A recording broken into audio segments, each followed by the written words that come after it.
Randy is a longtime MMS member. He and his wife have been members for about 10 years.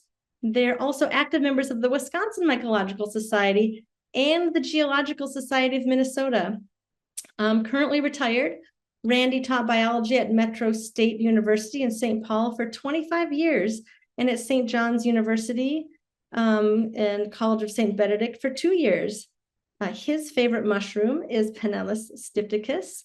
And tonight he's going to present growing oysters at home and lots of different ways to cultivate them.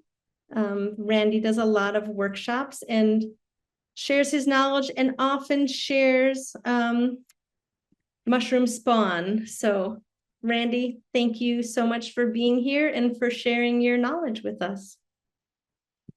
Okay, so tonight I was asked to talk about mushroom cultivation for beginners, and I thought since oyster mushrooms are probably the easiest mushroom for a beginner to cultivate, I'd just restrict myself to the oyster mushroom. So this talk is kind of a preview of a workshop, MMS workshop. It's going to be held on July 13th, right before the MMS picnic at Thomas Lake Park from 1 to 3. And two of the grows I'm going to talk about tonight, growing in buckets and growing on toilet paper rolls, we're going to actually do in the workshop. So registration is not available yet for that, but you might want to watch for that. That'll be available later into the summer. So in the talk tonight, I'm first going to talk about just a few terms I want to use throughout the talk. So some terminology to start with.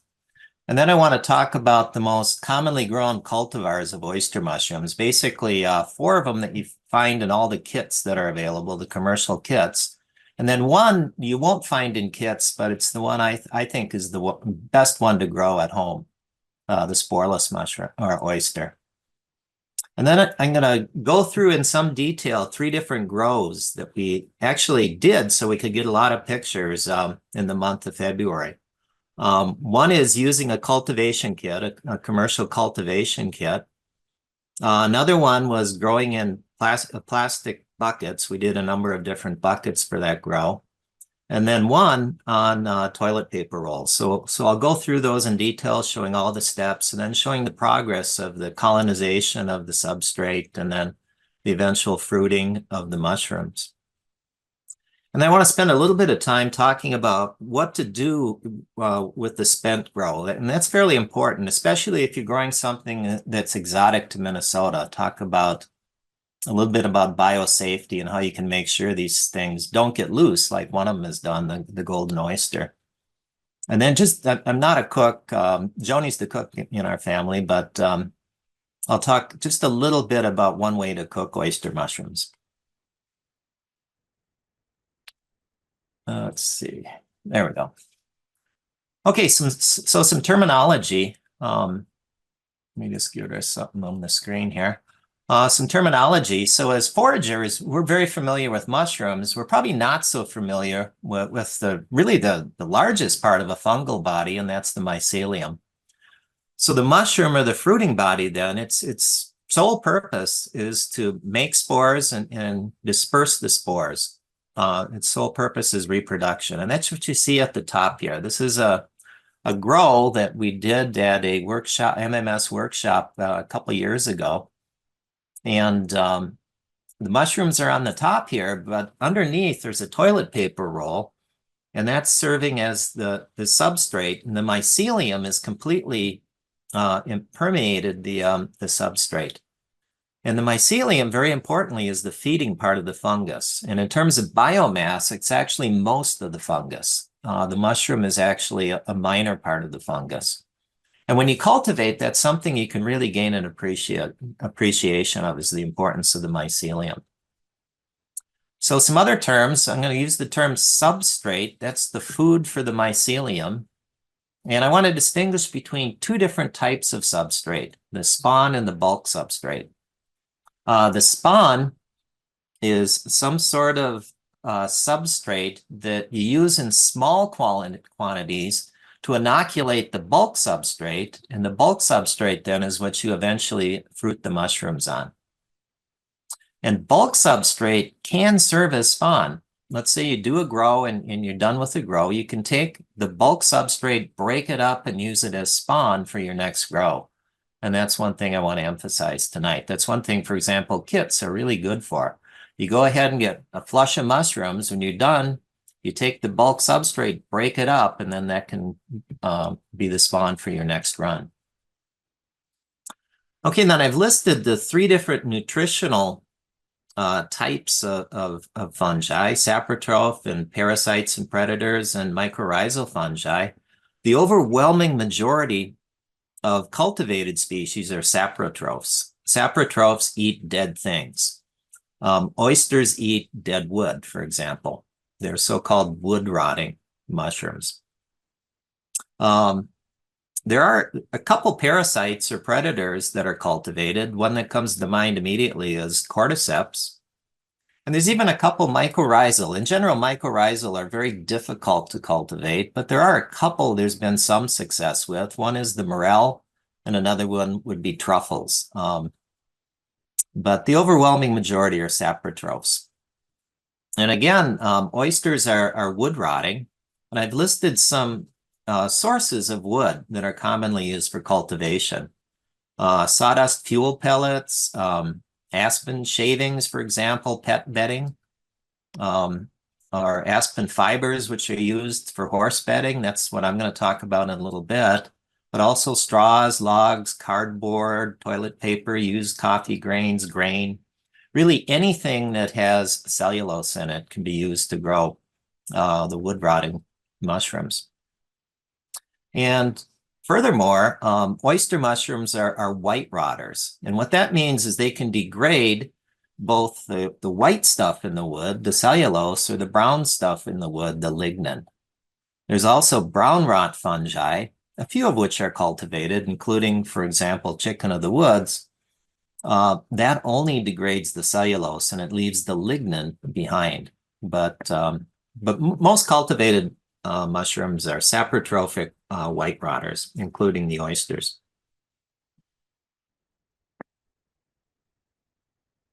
Let's see, I got a little bit of a delay for some reason here. There we go. Okay, so what are oyster mushrooms then? So for the most part, there are various strains and species of Pleurotus. There's a couple exceptions. There's things we call oysters. For example, the elm oyster is not a Pleurotus. It's Hypsizygos ulmaris, but for the most part, they're members of the Pleurotus. And I think they're the best mushrooms with a couple caveats for beginning cultivators. And here are some of the reasons. One, they're very rapid colonizers of substrate. And the reason that's a good thing is when you're growing oysters, they grow so fast, they tend to grow faster than most potential contaminants. So they resist contamination. In fact, they can very often, if there is a little bit of a contamination on the substrate, they can very often overgrow it. And that's why they're sometimes called aggressive. They also fruit very abundantly. When they fruit, they make flushes where all the mushrooms form at about the same time. And you typically get one very good flush, and it is possible to get additional flushes, but with diminishing returns. However, another point, though, is I think they taste really good. And if you're into the whole medicinal thing, they're said to be medicinal. For example, they contain lovastatin, which is a natural statin-type drug, which can lower cholesterol. They do have some disadvantages, however. One is they release lots of white spores. And spores are something you don't want to breathe a lot of. They have the potential to be allergenic and can cause lung issues. And there are some workarounds for that. One is to harvest the mushrooms before spore release, although sometimes that's kind of tricky. You don't always know exactly when they're going to release the spores. But another thing in the summer you can do is you can get them started indoors, but once it's time for them to fruit, you can move them outdoors where you don't have to worry about breathing spores in an indoor environment. However, I think the best strategy is one I'm going to emphasize tonight, and that's to use a sporeless strain of oyster. There's a few of those available now, and then you don't have to worry about spores at all. A couple other points. Oysters, like all mushrooms being cultivated, need humidity. It's not unique to oysters. But one thing that is kind of unique is they need lots of what's called fresh air exchange. And what that's referring to, fungi are like us. They breathe in oxygen and they essentially breathe out carbon dioxide. And it's very important when you're fruiting the oyster that the CO2 is not allowed to build up within the growing environment. If it does, what'll happen, you'll get abnormal growth of the oyster mushroom. And I'll show an example of that in a picture in a little bit. Okay, so next then, let me talk about four cultivars, which are commonly found in the commercial mushroom grow kits. One of them is either called the pearl or the gray or the brown oyster. They're all variations on Pleurotus ostreatus. And this is by far the most common one that you're going to find in a kit. And one of the reasons for that is they fruit right about room temperature. Kind of the fruiting range is about 60 to 80 degrees, which is about where we thermoregulate our homes. And one thing I'm going to emphasize tonight is dealing with the potential for invasiveness of these things that we're growing. And with this particular cultivar, you don't have to worry about invasiveness so much because it does grow locally. Another one is the blue oyster, Pleurotus ostreatus variety columbinus. This one is particularly fast growing. It's the one, if you participated in the workshop a couple of years ago, this is the one that we grew at that workshop. They're called blue oysters because when the mushrooms are young, they're quite blue in color. However, if you grow them outdoors, they turn brown at maturity. If you grow them indoors, where there's less light, they're kind of a light tan at maturity. But these are cultivars of Pleurotus, again, Pleurotus ostreatus, so really no issue with invasiveness. So if you're fruiting these outdoors, they're good in the spring and the fall. They like to fruit at about 50 degrees. However, they won't fruit in the heat of midsummer, and I've got a lot of experience with that. I lost a lot of them I had outdoors during a hot spell once. They will colonize at high temperatures, but they just won't fruit unless you're at right around 50, 60 degrees or so. Okay, and then there's the pink oyster. The pink oyster, I'm not quite sure how to pronounce this, Pleurotus dijamor or something like that. These are very attractive mushrooms visually. They are a bright pink color. They have a very strong odor and flavor. If you're contemplating growing these, you might want to pick some up in a farmer's market and try them before you actually get too committed to growing too many of them. I personally like the strong flavor, not everybody does. They only last a few days though in the refrigerator, and that's one of the reasons you tend not to see them in supermarkets. You can sometimes though find them at farmers markets. And they're not an issue in terms of invasiveness because they're native to the tropics and they can't survive our cold temperatures. So they make a good summer mushroom, but in the spring and fall, if you get cold temperatures, it'll actually kill the mycelium. But they're really good for growing in the summer.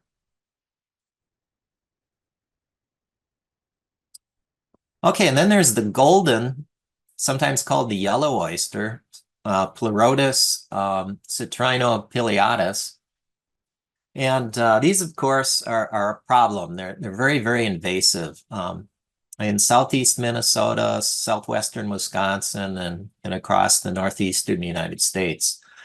So I would strongly discourage you from growing these.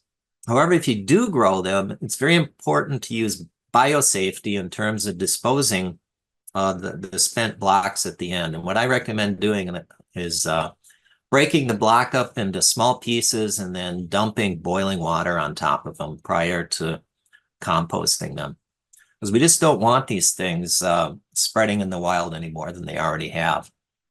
However, that being said, they're also very visually attractive and quite tasty. We found a number of them a couple years ago down at the camping foray in Forestville, and they were fruiting in abundance all over the place. And somebody cooked a bunch up, and they were really quite good. But again, I'd really discourage you from growing this one.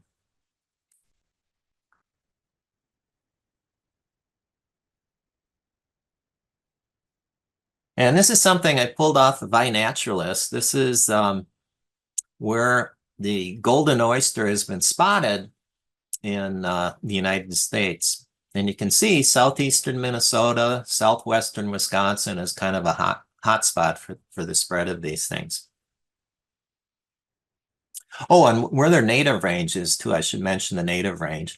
That would be eastern Siberia, northern China, and Japan is where these things are native. But you can see they've invaded North America. Okay, and then here's a species which two of the grows I'm going to talk about, or a strain, I should say, or a cultivar. This is one I'm going to talk about in a bit in the bucket and the toilet paper grows, the sporeless oyster. And these are a mutated Pleurotus ostriatus. And unfortunately, I was only able to find one vendor that's selling grow kits of these, a company called Mycolabs, and hopefully there'll be more in the future. These were originally developed for commercial mushroom farming. One of the occupational hazards of commercial mushroom farming is something called mushroom workers' disease, which is an allergic alveolitis, an inflammation of the air sacs in the lungs. And that's due to breathing in large quantities of spores in commercial operations. However, I think it has a lot of potential for home growing because now you can grow these things indoors and you don't have to worry about breathing spores. They're not going to make a mess. You're not going to potentially deal with this mushroom workers' disease. And since this is a cultivar of native oysters, there's no issue with invasiveness. And even better yet, there's no spores to escape into the wild. They don't produce spores at all. And there is a push in commercial mushroom cultivation to develop sporeless cultivars of other commonly cultivated mushrooms. And again, in my opinion, this is the one I would grow at home. And this is the only company I know of that sells kits. But certainly, if you want to try this one, you can contact me, and I could grow up some spawn and make it available to anybody interested.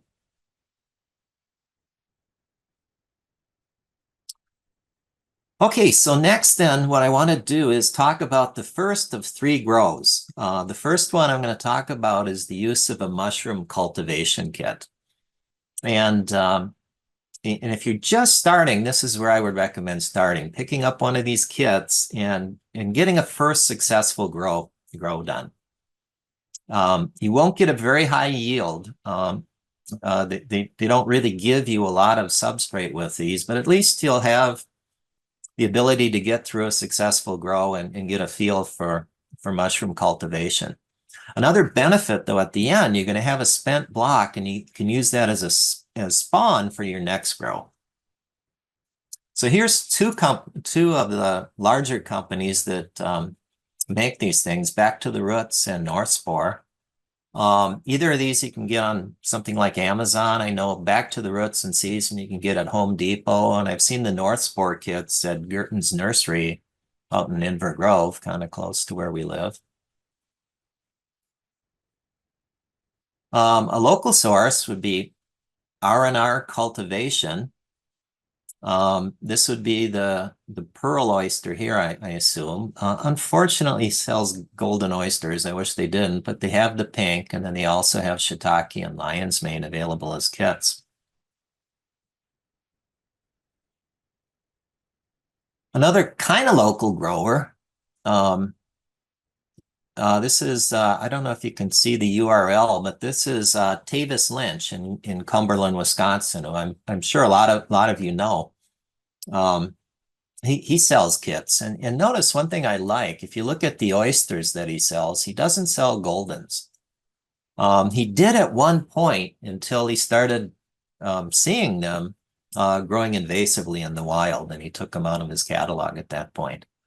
But the Tavis is very active in the Wisconsin Mycological Society, and if you do attend one of their forays, you can prearrange to have him bring a kit for you, a kit or whatever you need to one of the forays if you contact them ahead of time. Okay, so now let's look at an actual grow. This is a grow Joanie and I did back early February. We picked up a Back to the Roots pink oyster kit. And the reason I picked pink oysters, first of all, for pictures, they're very attractive, but also I wanted to get my hands on this particular strain of mushroom. I've had it before, but for whatever reason, I lost the culture and I wanted to replace it in my collection.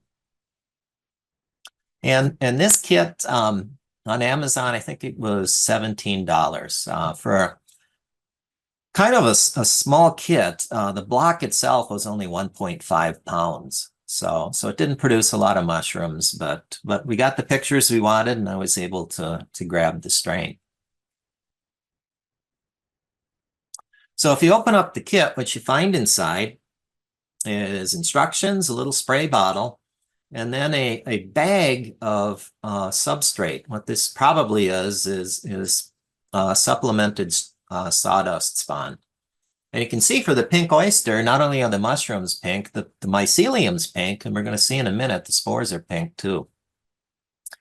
And if you unfold the bag here, oops, you can see it's just a standard mushroom grow bag. This is a small size mushroom grow bag, again, a 1.5 pound block. And then here'd be probably a 0.5 micron filter so that the fungus can undergo air exchange. So to get started with the grow, you rip the front door off the box and then you cut an X in front with the scissors. And then scrape the surface with a fork. And then soak it scrape side down in water overnight, and that's to rehydrate the block. Mushrooms are mostly water, so you want to get as much water into that block as possible. And then I followed directions and put it back into the box. You don't really have to do that. I think they do that for marketing purposes, knowing that you're probably going to take lots of pictures of these things as they grow, but I put it back in the box. And then the only care it needs is you're going to have 4 flaps. You lift a flap and give it 2 squirts. So a total of 8 squirts once a day. And then this is a little bit more of an advanced technique, but like I said, I wanted to capture this strain.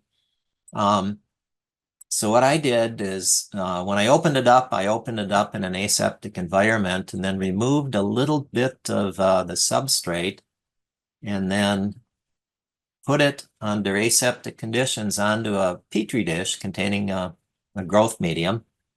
And then after about a week or so, I had mycelium. So I was able to add that back to my collection. So now I'll go through a time series of this grow, starting on day 1.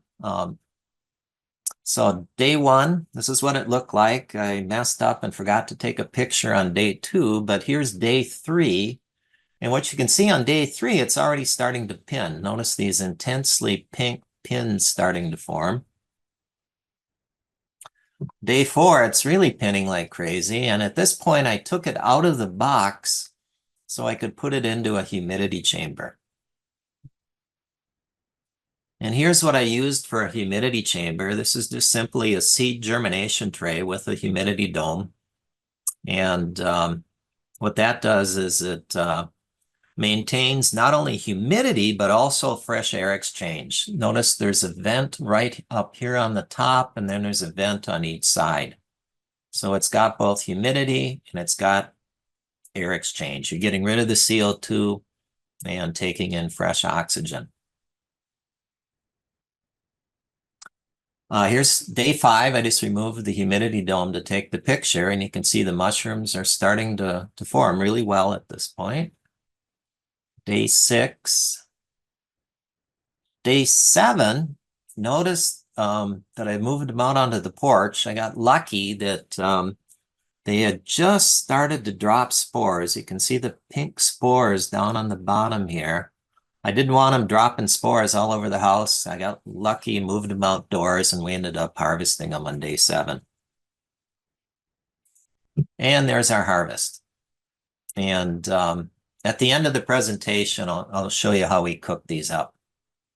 And again, it was a pretty meager harvest. There was enough for Joanie and I, each to get a taste of them. But because the block was so small to begin with, it wasn't a huge harvest, but it was still a lot of fun to do.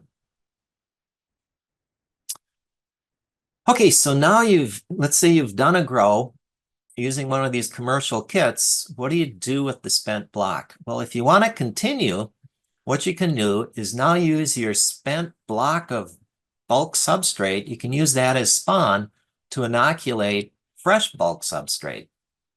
And I'll show you 2 ways you can do that. One, you can grow in plastic buckets, and another one you can grow on toilet paper rolls. Plastic buckets would be more for production if you want to get a lot of mushrooms to eat. Toilet paper rolls more as kind of a demonstration type of grow. Really great for things like scouts and science fairs and workshops where you don't have a lot of time. It makes a really good grow. Okay, so there's really 2 sources of spawn that you can get from a spent kit. One is what are called stem butts. When you clean oyster mushrooms, you want to eat the caps, but you don't want to eat too much of the stem. The stems are pretty chewy. You can eat them, but they're really quite chewy. Some people use them for soup stock, but you can also use them for spawn. So here's a bunch of stem butts. If you chop these really finely, you can use these as spawn. Another thing people do is they'll put them in a blender with some water and then just give them a quick zap with the blender to produce a liquid inoculant. So that's one source of spawn from some spent grow. Another one is the block itself. Here's a spent block. Notice it's been scraped with a fork again and soaked overnight to rehydrate that block. But then the next day, what we did is we broke it up into pieces. And you can use that as spawn for a bucket grow or a toilet paper grow. Okay, so next then I'll talk about the bucket method. And on one slide, I wanted to show all the steps, but I've broken this into pictures of each of these steps here, which I'll show next here. So the first thing is you need a bucket. And for the purposes of demonstrating this, I used a 1-gallon bucket. And this is a good size for if you're just growing mushrooms for say 1 or 2 people. These will produce flushes where you can get a couple meals worth of mushroom out of a flush. You can also get this type of a bucket in larger sizes. Sometimes people grow in 5-gallon buckets, for example, but I found in 5-gallon buckets, you just get more mushrooms than you can eat before they go bad for the 2 of us, for Joanie and I anyway. It's just way too many mushrooms. So I kind of like these 1-gallon buckets. So the first step is to drill some holes in the bucket. The holes are for 2 reasons. One is you're going to have bulk substrate inside that allows the mushrooms to breathe, and it also allows a hole that they can fruit out of. So with these 1-gallon buckets, I usually drill 16 holes. Basically 2 holes every 1/8 of a turn of the bucket. And for the sides here where the mushrooms are going to fruit, I use a 1-inch Forstner bit. I'll show what that is in a minute here. That makes a real nice hole that doesn't have a burr at all. And then for drainage on the bottom of the bucket, just a regular drill bit and an 1/8-inch hole. And then for the side holes, I really like these Forstner bits. They're fairly cheap to pick up. This is one on Amazon. Again, what they produce is a really nice clean hole that doesn't have any burrs in it. If you use just a regular drill bit, you tend to get a burr, which can interfere with the fruiting. But these Forstner bits, you get a nice clean hole. Okay, then you're going to need bulk substrate to put into the bucket. And this is what I've been using. I used to use pet bedding, aspen pet bedding, but that's gotten kind of expensive. For whatever reason, during the pandemic, that just got outrageously expensive. But this horse bedding is also aspen, and it actually works better. It's a little, it's been cut into fibers instead of into chips, and I found that that the mycelium penetrates it much better, and it's really cheap. You can get a 50-pound bag at Fleet Farm for about $6, much less expensive than the pet bedding. So the first thing you want to do is pasteurize the bulk substrate. So what I do is I use my 1-gallon bucket to measure out how much aspen fibers I need, and then I dump that into a 5-gallon bucket and pour boiling water till it's just barely covered, and then let that sit overnight to cool. So that hopefully is going to kill any contaminating fungal spores. It's not going to kill everything. That's why it's a pasteurization rather than a sterilization. But it's going to kill any contaminants that are going to matter.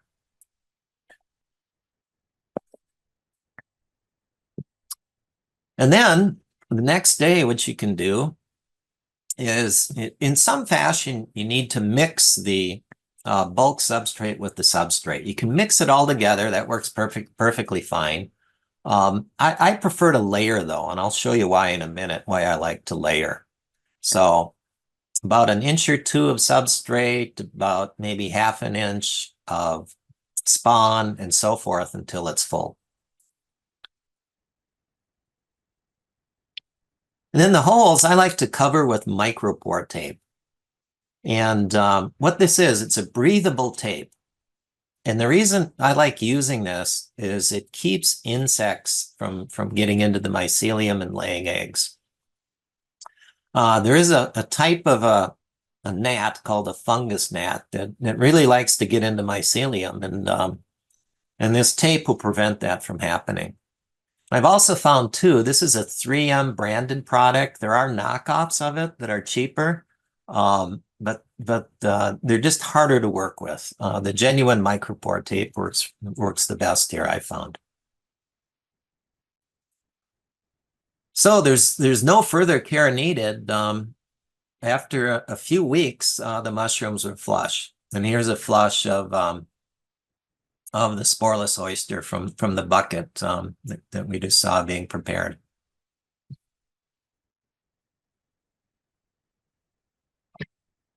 Okay, some other buckets you can use. You can really use anything. In fact, one thing is going to happen once you start doing this, you're going to start looking at all kinds of things and asking yourself, can I grow oysters in these? For example, here's this one's held some dishwashing pods.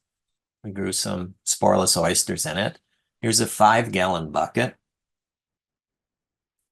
Here's a empty 1-quart peanut butter jar. Here's about a 1-quart yogurt jar. Here's Merlin Sheldrake, who actually grew a flush of oysters on the book he wrote, Entangled Life. And if you haven't seen this video yet, it's a really good one to look up on YouTube. It's really easy to find. If you go to YouTube, just search for Merlin Sheldrake Eats His Words. And this is just a wonderful video he did of this kind of novelty grow. And this is a container I really like growing in, type of container, because you can actually watch the progress of the grow. You can get these at Dollar Tree. They're 3 quarts, and they're really nice because you can see through them and watch the progress of a grow. So that's what I'm going to do next here is have a time series of a grow, a complete grow, using each of these buckets from Dollar Tree. So here's day one. And we're going to track this through looking at a picture every other day for a few weeks here. And here you can see why I like layering instead of just mixing the spawn and the bulk substrate together. You can see a layer here. There's one. There's one. There's a layer. You're going to see as we progress here, that's really going to make it easy to track the colonization of the bulk substrate. It's a little harder to see at this point here, but that'll clear up further into the grow here. Okay, so here's day 3. You can see by day 3, they're already starting to fuzz up pretty good here.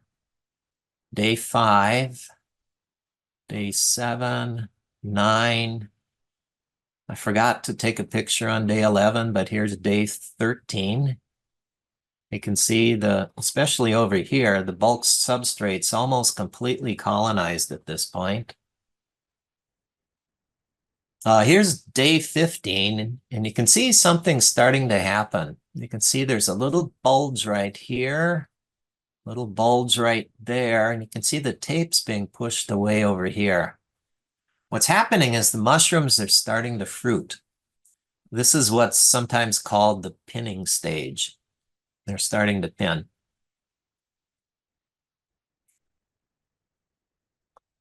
Okay, here's day 17. We're starting to get little clusters of mushrooms growing. Day 19, they've grown quite a bit. And day 21, they're ready for harvest.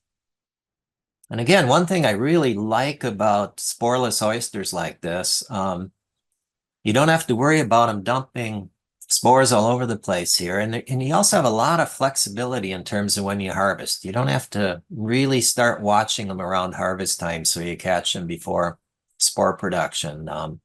They just simply don't drop spores. So we did harvest them and eat them at this point. And we got enough mushrooms for 2 meals for the 2 of us from this particular grow. And here's the humidity chamber that we used for these grows. Rather than use a seed germination tray, what Joanie wanted to do was try to use, we have a bathtub that we hardly ever use. We normally use a shower upstairs. This is our downstairs bathtub. She wanted to see if she can convert the bathtub into a humidity chamber. So what we've got here, we've got some pipe insulation here, some of this silvered pipe insulation. There's an air inlet here. And then over here, this is just a USB fan, just a real cheap USB fan that's venting air out of the chamber. There's a grow light here. And then there's a humidity controller here, which is controlling the output of this ultrasonic humidifier. And here you can see some of the mushrooms growing. Here's the 2 cultures we just looked at here. Here's a toilet paper grow that I'm going to talk about next. Here we attempted to top fruit instead of side fruit some oysters, and it didn't work. This just dried up too fast and it didn't work. And some of those other ones, the 1-gallon bucket and the dish pod container and the peanut butter container are hidden back here further into the tub here. And this turned out really well. It was pretty easy to regulate the humidity in here. And another really nice thing, because it's a bathtub, any excess moisture just drained right down the drain and worked really well. So, and here's a close-up of the humidity controller. I picked this up on Amazon. It was on a lightning deal, believe it or not. I got lucky. I got it for $27. And the way this thing works, it's attached to 2 things. It's attached to a humidity sensor and then also the power cord for the ultrasonic humidifier. So the set point I set was 85% relative humidity, plus or minus 5%. So what this thing does is if the humidity falls below 80%, it turns the humidifier on. And the humidifier stays on until the humidity hits 90%, and then it turns off. And the humidity, again, falls back down to 80%, and it turns on again. And worked really well. It turned out to be really good settings for these oysters.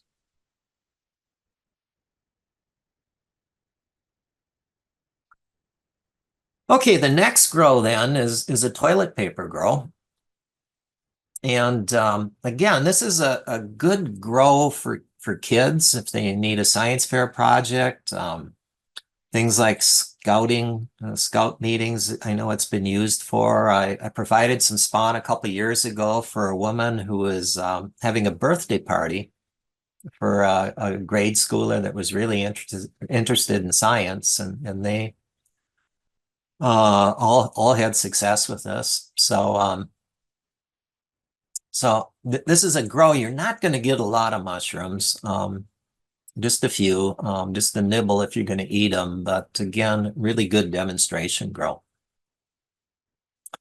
So there's all the steps in one slide, but I'll go through this in pictures. So first of all, if you are going to eat them, rather than just look at them, these are the two types of toilet paper I'd recommend. Either the unbleached that don't have any perfume or anything in them, although that's a little hard to find, but real easy to find. The septic safe also produces mushrooms that are probably pretty safe to eat. So the steps then, the first thing you need to do is pasteurize the toilet paper roll. And here we're doing it just by pouring boiling water over the toilet paper roll. And then once you pour boiling water over the roll, it's really easy to remove the cardboard thing in the center. So you want to remove that. And then with the tongs, transfer it to something to let it cool off and drain in. So here the tongs are transferring it into a kitty litter pan. Thought that was kind of funny, going toilet paper roll into a kitty litter pan. And then what you need to do is put it into a 1 gallon Ziploc type bag. And then you stuff it in the middle with spawn.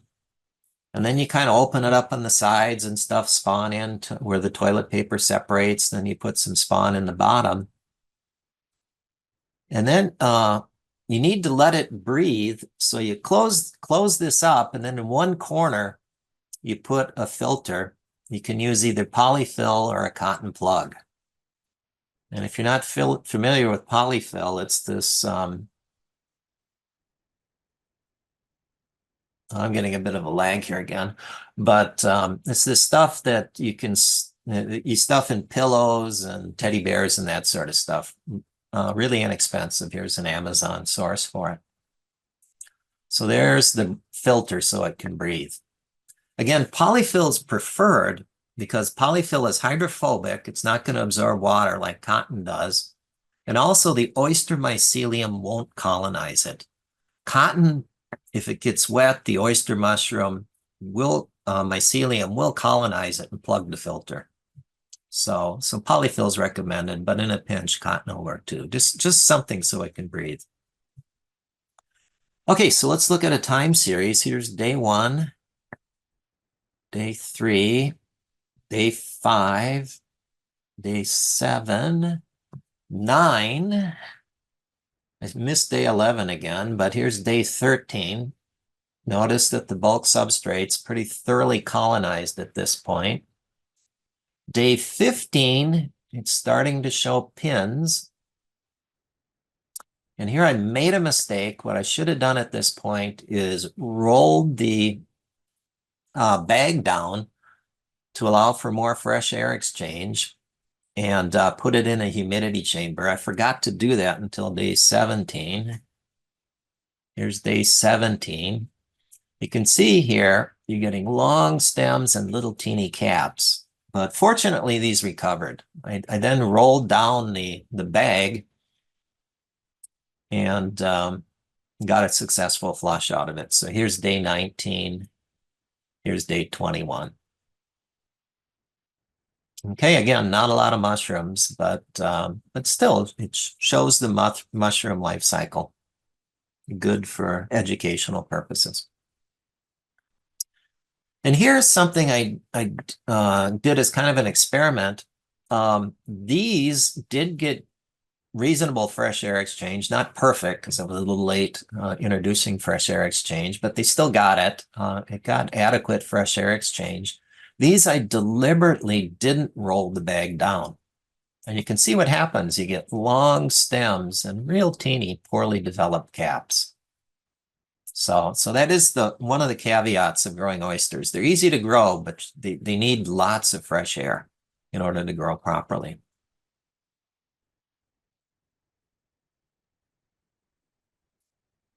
Okay, and then I did want to spend a little bit of time talking about when you're all done growing, you've got some spent substrate, and you're not going to use it as spawn to do another grow.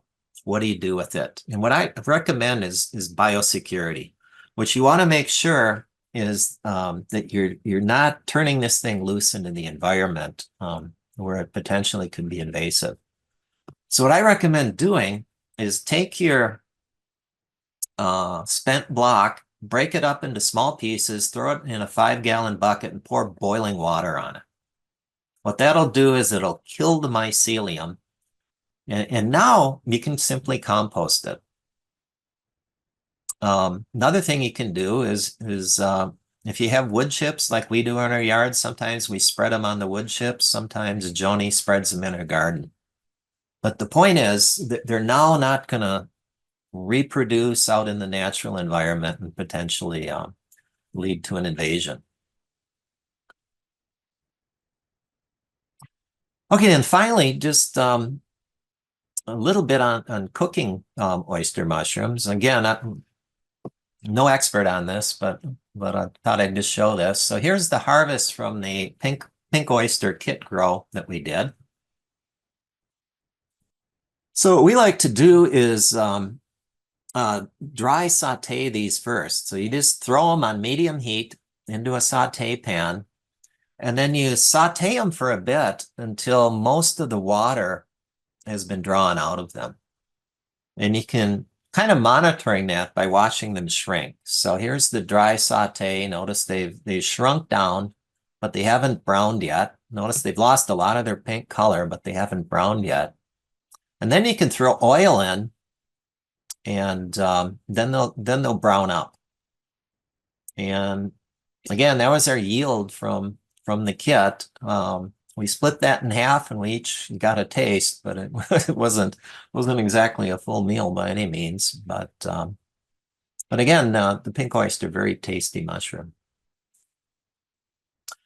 Okay, and then finally, there's a couple videos related to tonight's talk I'd highly recommend. These two are from Fresh Cap Mushrooms, a mushroom supplement company up in, I think they're up in Alberta, Canada. The first one, this is where I first got the idea of growing in buckets, growing mushrooms in a 5-gallon bucket. And notice the number of views here, 3.6 million views. Pretty amazing. Another good one from Fresh Cap also, this is a discussion of the different types of oysters. The one oyster, though, that he doesn't talk about is the sporeless. That's the one I really wish more people were growing. It's just the ideal mushroom for home cultivation, in my opinion. And a couple more from Fresh Cap. If you kind of want to start thinking about doing a little bit more advanced cultivation, these are a couple really good videos I'd recommend. One, the 7 basic steps of mushroom cultivation, and then how to get started growing mushrooms at home from easy to hard. Okay, so again, easy would replicate some of the stuff we did tonight, but he gets into, if you want to get into a little bit more advanced growing also in this video. Then another YouTube site I'd really recommend is Renegade Mushrooms. This is if you're a little bit more of an advanced grower, but he has excellent videos, and he's always experimenting, trying new methods. He is a home grower, but very creative and experimental in his approach. And then, of course, Field and Forest, our friends over in eastern Wisconsin. They have excellent YouTube site with all kinds of suggestions for growing. mostly using their products, but they certainly have more general applicability too. Okay, so with that then, I'd be happy to try and answer any questions. Yeah, I've got a question on humidity. Uh-huh. I'm playing with some mushrooms and with a kit, and they say the humidity about 50%, normal room humidity is sufficient. Yeah, the humidity varies indoors in Minnesota quite a bit between the winter and the summer. In the winter, on really cold days, your humidity can drop indoor, unless you're doing something about it, it can drop down to around 10, 20, 30%. In the summer, it's quite a bit higher. You know, you may be talking 50, 60% in the summer, but if you're trying to grow in the winter, it is harder. It is harder to grow from kits in the winter time, just because the indoor humidity is so much lower. But the recommendations is to spray it with a small water sprayer on a daily basis a couple of times. But most homes have humidifiers that are in that 50% range. They maintain that. So in Minnesota, unless you got a leaky house. Yeah, I think what you'll find if you're talking about, you know, like a back to the roots kind of a kit, they're definitely going to be harder to grow in the winter just because of the humidity. That's why, for example, I popped it out of the box and put it in that humidity chamber, the seed germination tray. If you don't do that in the winter, they're probably going to dry up on you. Is the problem you're having? Are they drying up on you? They're growing okay. The lion's beard is starting to grow. I have to watch because they might turn yellow. That was one of their concerns. So I just spray it pretty heavily. Yeah, once they start to turn a little bit yellow, that means they're about ready to be picked. Yeah. Mm-hmm. Yeah. Thank you. Sure. Mm-hmm. Hey, Randy, there's a couple questions from Cammie Ward, and was gonna invite her to unmute and chat with you. I wondered if it were possible to use like some of the ceramic or glass orchid pots that I've seen rather than plastic have narrow slits in them to allow air through to the roots, but the majority of the pot is solid. If you put that polyester cotton and then the tape over it to kind of contain the humidity and just then poked your holes through that. I'm just wondering if it would be worth giving that a try rather than using the plastic. Yeah, Who knows, sure. huh? Yeah, certainly try it. You know, oysters they grow so well and they're so aggressive, and I'm sure it's going to work. And the size of the hole really isn't that big of an issue. I've actually had spawn that I've forgotten about growing in jars. I always like to grow in reusable jars rather than plastic bags. But I've literally had mycelium work its way underneath the lid of a plastic jar and then have mushrooms fruit on the outside of the jar. So that the space that it moved through must have been just minuscule. So it's pretty amazing. So they are really flexible in that regard. Yeah. Right. Give it a shot. The other thing I was curious about is if these sporeless mushrooms are considered genetically modified, or they're really bred into the mushroom or bred out of the mushroom, rather, like cattle were bred for hundreds of years to get them to be born polled so they didn't grow horns. Yeah, it's the mutation originally arose spontaneously, and it is a recessive mutation. So it can be carried, you know, if for example, a mushroom has one copy of the mutation and then one copy of the normal gene, it'll produce spores, and that's how these things are bred and propagated. But if you get what's called a homozygous recessive, they don't make spores. But it is a natural mutation. It's gotten some help from mushroom fungal geneticists, but it wasn't genetically engineered or anything like that. Thank you. Uh-huh.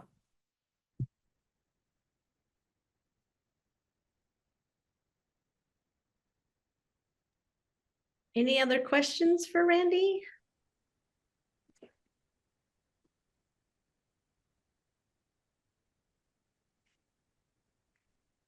Yeah, Randy, lots of thank yous for the great presentation. Thank you for addressing the safe way to dispose of the substrate and not spread invasive species. Yeah. Let's see, one new message. Is it possible for sporeless mushrooms to start producing spores after several uses? Do they ever kind of revert or? Yeah, that's the exact term, the genetic term that's used when that happens. That'd be a reversion type of a mutation. I've never seen it, but it's certainly possible. What you would need is either a mutation at exactly the same locus that reverts back to the normal allele, or it could potentially be at a different locus, but for whatever reason allows for spore production again. So it is theoretically possible. And if it does happen, it's called a genetic reversion. But I've never seen it. Interesting. Another question, would growing lion's mane be similarly easy with the bucket process? Yes and no. Certainly the protocol would work in theory, for any wood rotter. However, one thing I've found with lion's mane is it grows a lot slower. So you don't get that jump on contamination that you do with oyster mushrooms. So that would be a situation where some ways to get around the issue of potential contamination would be, one, to spawn at a very high ratio, maybe something as high as maybe 1 to 4 or something like that, so that you have so much spawn that's getting the growing started that you'll colonize the bulk substrate a lot quicker. That can help. And another thing is to really make sure that you pasteurize well. Instead of, for example, maybe just pouring boiling water on and letting it sit overnight. One thing I know some growers do is they'll do the pasteurization in a cooler, for example, so that the heat is retained longer and you get a better pasteurization of the substrate. But that's the one issue with lion's mane is because they grow slower, they're more prone to contamination. I did some lion's mane logs or stumps one year, and when I did shiitakes, and my shiitakes grew the next season, and my lion's mane grew 2 seasons later. So it was over two summers and 2 winters before they fruited. So it took a while for them to inoculate. Uh-huh.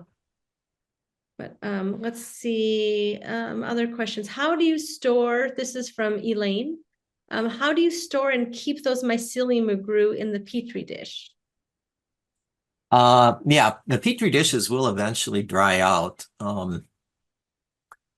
One thing you can do to slow down the drying out is to wrap them with some kind of a wrap.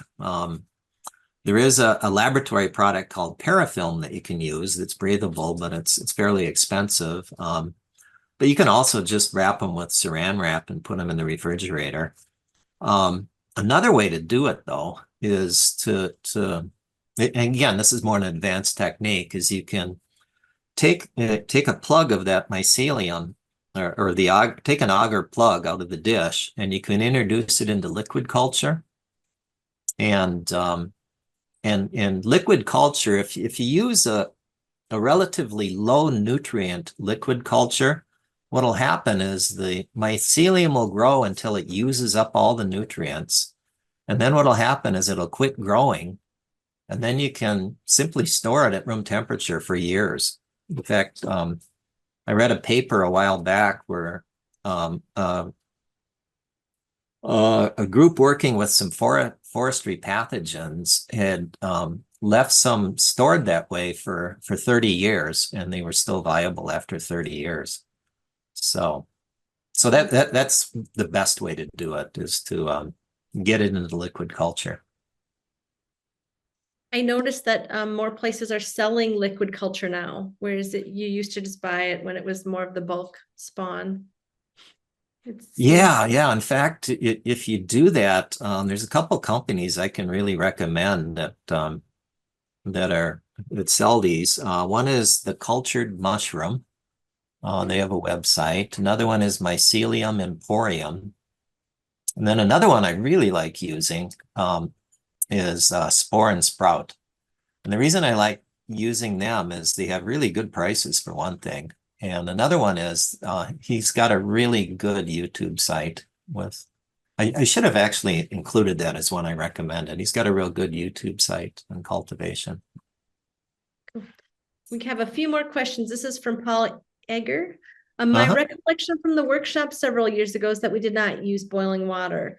Did you have some issues and then change the procedure? I think you were talking about the boiling water, maybe if it was for a different species instead of oyster. Yeah, there is a reason for that. Yeah, for the workshop, what I wanted to do is give everybody a chance to see all the steps. And it wouldn't have been possible to use the boiling water and then have them cool overnight at the workshop. So what we did instead was we spawned at a really high ratio. And I know a couple people got contamination. I know, at least in terms of the people who got back to me, a couple got contamination, but overall people had success. So, but yeah, that's the reason for that. I just wanted to make sure that everybody got to see every step, participate in every step, and we just didn't have the time available to use the boiling water. And especially at that volume, I suppose. yeah, for sure. Yeah, in fact, for the workshop this summer, instead of using 5-gallon buckets, we're going to use 1-gallon buckets. So cool. Another question. This is from Margie. Anything different about using coffee grounds for substrate? No, that's a really neat technique. The couple things I can recommend with coffee grounds, you want to make sure that they're either fresh when you get them. They've recently been brewed. Brewing will pasteurize them. You want to make sure they haven't been sitting around and contaminating for a period of time. Or if they have, that's okay. They can be contaminated, but then make sure that you repasteurize them. And a good way to get the grains is to go to like a Starbucks. So they're usually more than happy to give you coffee grains, especially if you give them some heads up the day before or so. Because they go through it so quick that you can be pretty assured that it was freshly brewed. But if you're using stuff that you're collecting at home, if it's been sitting around at room temperature contaminating, make sure you repasteurize it before you use it. Cool. And Debbie Cooter's asking if you could say more about controlling the humidity. She says it sounds complicated and difficult to achieve. Humidity is not so bad. It's the fresh air exchange with oysters that's more the issue. I really like those seed germination trays. They're really available this time of year. You know, everybody's starting to think about germinating seeds for the summer right now. And those, they're called 10-20 trays. They're 10 inches by 20 inches long, and you can get the humidity domes for them.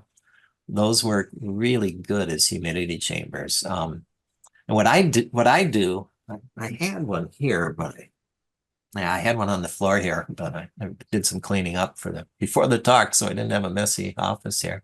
What I do is I put what's called a microgreen mesh in it. And then in the bottom, you can use either moist perlite, which I used to use, but it's really messy. Or another thing you can use is a moist puppy training pad. Works really good for holding the humidity. And put them in that chamber. And then with these vented domes, make sure the vents are wide open. And then just spray the sides of it whenever the sides dry out. That's a real good, simple, cheap chamber for maintaining humidity. Nice. And then back to the coffee grounds. And Debbie says, thank you. And can we freeze our grounds to keep them not contaminated? Yeah. Yeah. Yeah, absolutely. Yeah, that's just the only caveat with coffee grounds is they will contaminate. So perfect. There's some other notes here in the chat. Cami says we run a humidifier all winter and would struggle to get the humidity over 40%.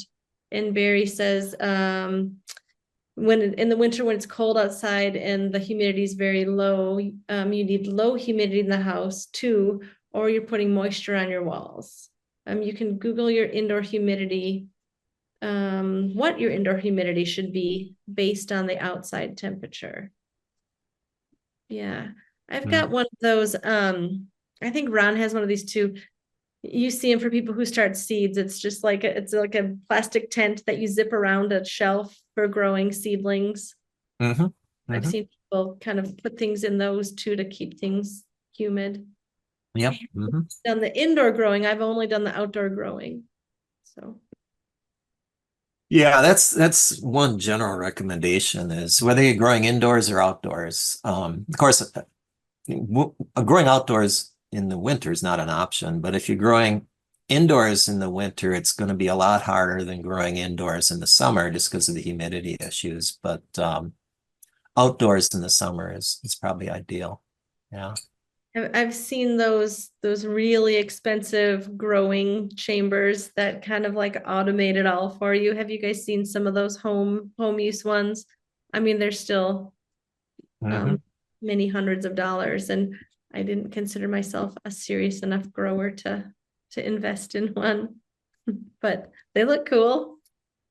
Yeah, there's one called the Mela, which they were really pushing a while back. I think it was about $500, and I just didn't see the point. If it would have regulated temperature, it might have been had some utility to it, but it was just regulating humidity and fresh air exchange, and that's pretty easy to do passively. Nice. Joan is asking how much light is needed for growing?